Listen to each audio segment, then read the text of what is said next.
আমার আল্লাহ পাক রব্বুল আলামিন সাত শ্রেণীর ব্যক্তিকে তানার আরশে মহল্লায় ছায়া দান করবেন।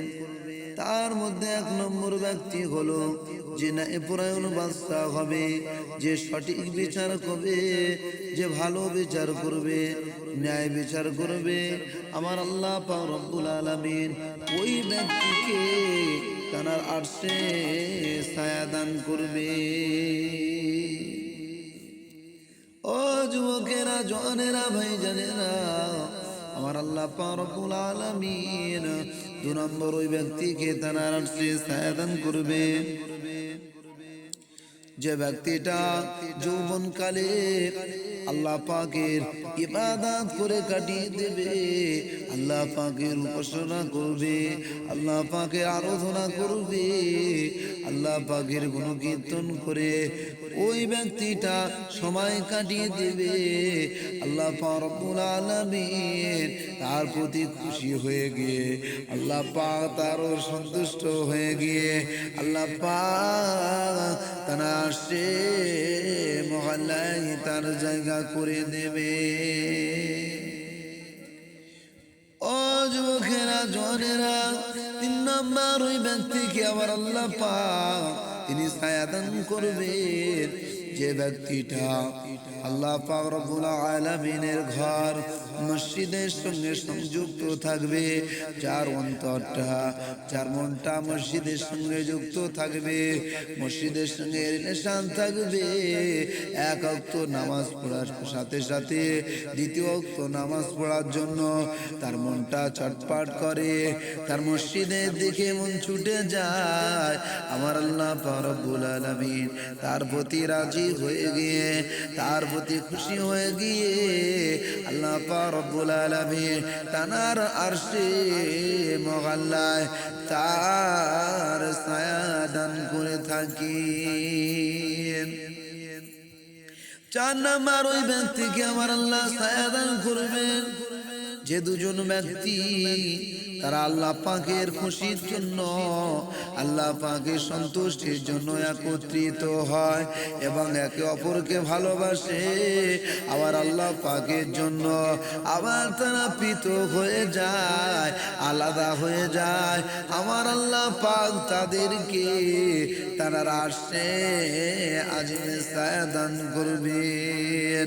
ও যুবকেরা, জওয়ানেরা, পাঁচ নম্বর ওই ব্যক্তিকে আমার আল্লাহ পাক তারা আরশে আজিমে আরশে মহল্লায় তিনি তাদেরকে এমন করে ছায়া দান করবেন, কিয়ামতের দিবসে মাহশরের দিনেতে যখন কোনো ছায়া থাকবে না, তখন আমার আল্লাহ পাক তাদেরকে ছায়া দান করে থাকেন।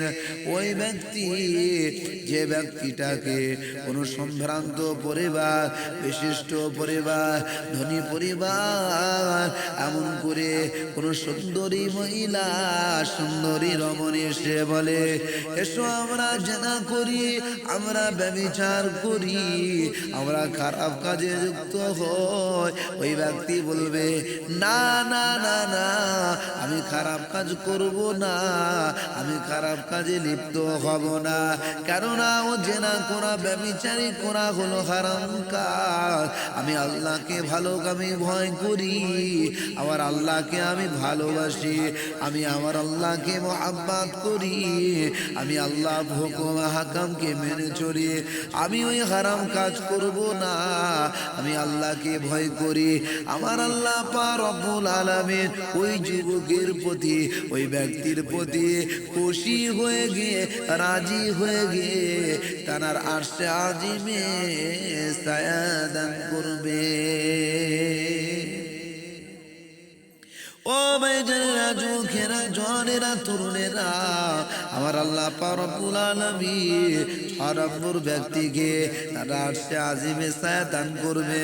ছয় নম্বর ওই ব্যক্তি যে ডান হাতে দান করবে, বাম হাত জানতে পারবে না, বাম হাত জানতে পারবে না, ওই ব্যক্তিকে আমার আল্লাহ পাক বড় খুশি হয়ে যান, ওই ব্যক্তির প্রতি আল্লাহ বড় রাজি হয়ে যান। ব্যক্তির প্রতি খুশি হয়ে গিয়ে রাজি হয়ে গিয়ে আল্লাহ পাক রব্বুল আলামিন কিয়ামতের দিবসে মাহশরের দিনেতে মুসিবতের দিনে যখন কোনো ছায়া থাকবে না আমার আল্লাহ পাক তানার আরশে আজিমে ছায়া দান করবে। ও যুবকেরা জওয়ানেরা আমার আল্লাহ পাক রব্বুল আলামিন ওই ব্যক্তিকে 7 নাম্বার ওই ব্যক্তিকে আমার আল্লাহ পাক তাকে এমন করে ছায়া দান করবে যে ব্যক্তিটা নির্জন ঘরে ফাঁকা জায়গা এমন করে সে আল্লাহ আল্লাহ আল্লাহ আল্লাহ করে জিকির করবে, আল্লাহ পাকের গুণকীর্তন করবে, আল্লাহ পাকের কাছে উপাসনা করবে, আল্লাহ পাকের ইবাদত করবে। চোখ থেকে অস্ত্র ঝরতে থাকবে, চোখ থেকে পানি টোপ গড়িয়ে গড়িয়ে গড়িয়ে গড়িয়ে পড়বে। আবার আল্লাহ পাক রব্বুল আলামিন ওই ব্যক্তির প্রতি রাজি হয়ে গিয়ে ওই ব্যক্তির প্রতি খুশি হয়ে গিয়ে আমার আল্লাহ পাক রব্বুল আলামিন ওই ব্যক্তিকে আল্লাহ পাকের আরশে আজিমে ছায়া দান করবেন। সোনার মানিকেরা জওয়ানেরা তরুণেরা আব্বা জানেরা আল্লাহ পাক এই 7 ব্যক্তিকে তিনি আরশে আজিমে ছায়া দান করবেন। আমরা যারা বিচার করি অবশ্যই আমাদেরকে ন্যায় বিচার করতে হবে, সঠিক বিচার করতে হবে। এমন করে আমাদের যৌবনকালটাকে অন্য কাজে ব্যবহার না করে খারাপ কাজে লিপ্ত না থেকে খারাপ কাজে সময়টা নষ্ট না করে আমরা যদি আল্লাহ পাকে ইবাদতে মশগুল থাকি, আল্লাহ পাকের ইবাদত করে নিশ্চয়ই আল্লাহ পাক তিনি আরশে আজিমে ছায়া দান করবে। এমন করে তারা মসজিদের সঙ্গে সংযুক্ত আমরা রাখি না, মসজিদের সঙ্গে সম্পর্ক রাখি না, অবশ্যই আমাদেরকে মসজিদের সঙ্গে আমাদের মনটা আমাদের অন্তরটা সংযুক্ত রাখতে হবে। এমন করে 4 নম্বর যে বিষয়টা আমরা অন্য কারোর জন্য একে অপরকে ভালোবাসবো না, আমরা অন্য কারোর জন্য একত্রিত হব না, একমাত্র আল্লাহকে রাজি করার জন্য একমাত্র আল্লাহকে খুশি করার জন্য আমরা একত্রিত হব। এমন করে যতই সুন্দরী মহিলা আসুক না কেন, যত সম্ভ্রান্ত পরিবারের মেয়ে আসুক না কেন, তার সত্ত্বেও আমরা খারাপ কাজে লিপ্ত হব না, আমরা খারাপ পথে যাব না। একমাত্র আল্লাহকে আল্লাহ বলে মেনে নেব, আল্লাহকে ভয় করব, আর আমরা খারাপ পথে লিপ্ত হব না। আর এমন করে আমরা দান করব, এমন করে দান করব যাতে কোনো মানুষ না বুঝতে পারে, বুঝতে পারলেও দান করা যাবে, সেক্ষেত্রে আপনার সবে তারতম্য হবে। কিন্তু এই আপনি যখন দান করবেন কোনো মানুষ বুঝতে পারবে না, জানতে পারবে না। এমন করে আপনি ডান হাতে দান করবেন, বাম হাতে জানতে পারবে না, তখন আল্লাহ পাক তাকে আরশে আজিমে ছায়া দান করবেন। আর এমন করে 7 নাম্বার আপনি জিকির আজকার করবেন মানুষের দেখিয়ে নয়।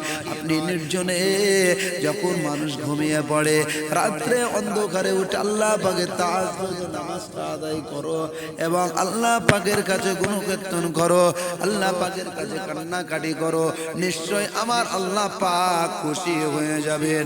আল্লাহ পাক রব্বুল আলামিন আমাদের প্রত্যেককে শোনা বলা অপেক্ষা বেশি বেশি করে আমল করার তৌফিক দিন। আমিন সুম্মা আমিন।